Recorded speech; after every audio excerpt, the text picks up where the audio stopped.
Nous sommes au Salon des entrepreneurs. Ma voix, comme vous pouvez l'entendre, est partie se balader à travers le salon.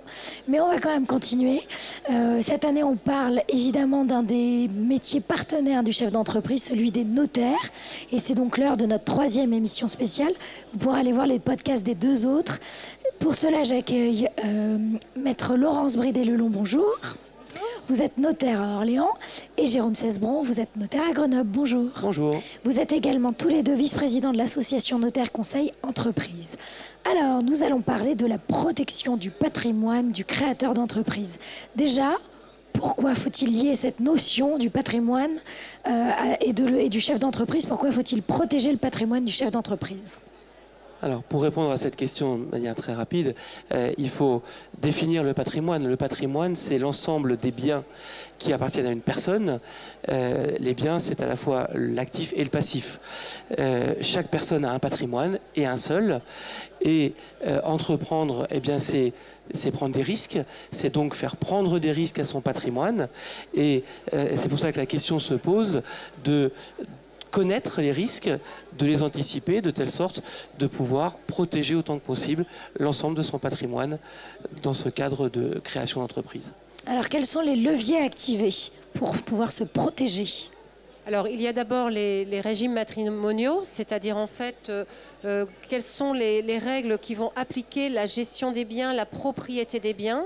Donc, il y a eu une webconférence qui a été faite par un de nos confrères, donc on ne va pas répéter ce qu'il a dit. Et on a fait une interview, tout à fait. Donc ça, c'est un des leviers. Après, il y a le droit des sociétés, Jérôme. Alors, effectivement, hormis le droit de la famille, il existe des leviers qui tiennent du droit des sociétés et particulièrement de la création d'une société. Je disais tout à l'heure, ce qui est important, c'est que le patrimoine, il est unique. La création d'une société, qui est une personne morale distincte de l'entrepreneur, va permettre d'identifier un patrimoine à part et le risque ne portera que sur ce patrimoine dédié à l'entreprise et permettra à contrario, de protéger ce qui va rester dans le patrimoine de notre chef d'entreprise. J'imagine que ça diffère en fonction des statuts de l'entreprise elle-même quand on la crée. Tout à fait. Il y a aujourd'hui, il y a 2 formes de sociétés qui représentent 95% de la création des sociétés, qui sont les SAS et les SARL. Ces 2 sociétés ont le point commun d'avoir donc une responsabilité limitée.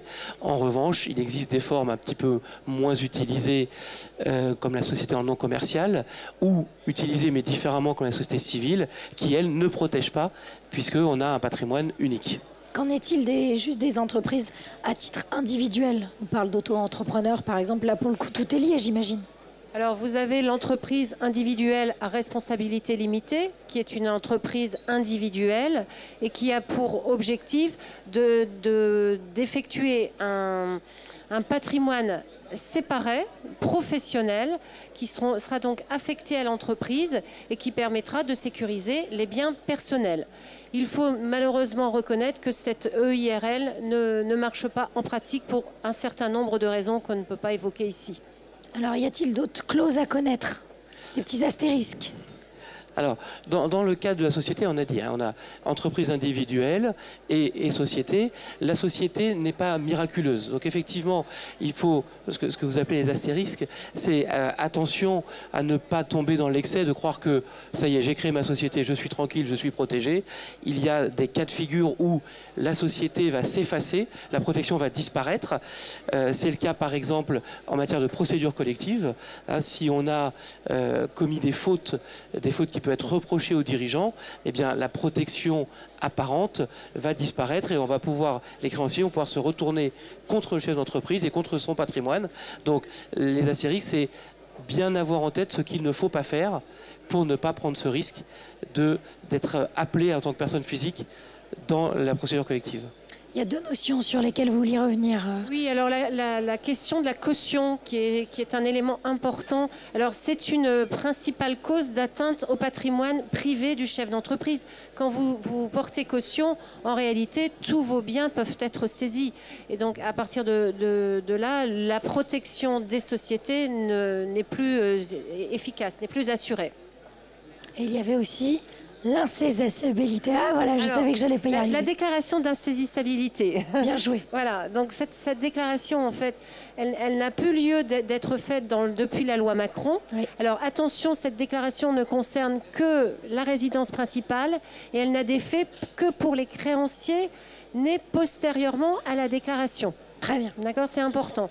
Par contre, pour les autres biens immobiliers, donc ceux qui ne sont pas la résidence principale, par exemple une résidence locative, il faut toujours faire une déclaration devant notaire qui sera publiée au bureau des hypothèques et qui sera publiée à un registre de commerce ou dans le cadre d'une insertion légale. Donc une nouvelle fois, les astérisques, comme je dis, sont nombreuses. Oui. Donc prenez un notaire pour pouvoir pallier à toutes ces clauses qui sont un petit peu invisibles au début.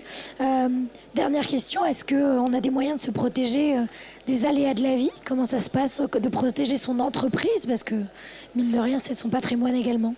Effectivement, un des risques que porte aussi chez l'entreprise, c'est toute action, tout événement qui pourrait le rendre inapte à gérer son entreprise. Et on sait surtout quand on est créateur que ça repose essentiellement sur une personne. Et il existe 2 types de mandats qui sont extrêmement efficaces, qui s'appellent mandat de protection future et mandat effet posthume, qui permettent d'anticiper une éventuelle incapacité provisoire de gérer par le mandat de protection future. Ça consiste en fait à dire, s'il m'arrive quelque chose, un aléa de la vie qui fait que je ne pourrai plus gérer mon entreprise, dès maintenant, je désigne la personne qui sera juridiquement habilitée à faire tourner mon entreprise quand moi je ne pourrai pas le faire. Et ça, c'est une protection qui est absolument essentielle, et tout chef d'entreprise, tout créateur d'entreprise doit concrétiser un mandat de ce type. Merci beaucoup. Merci à vous. Merci.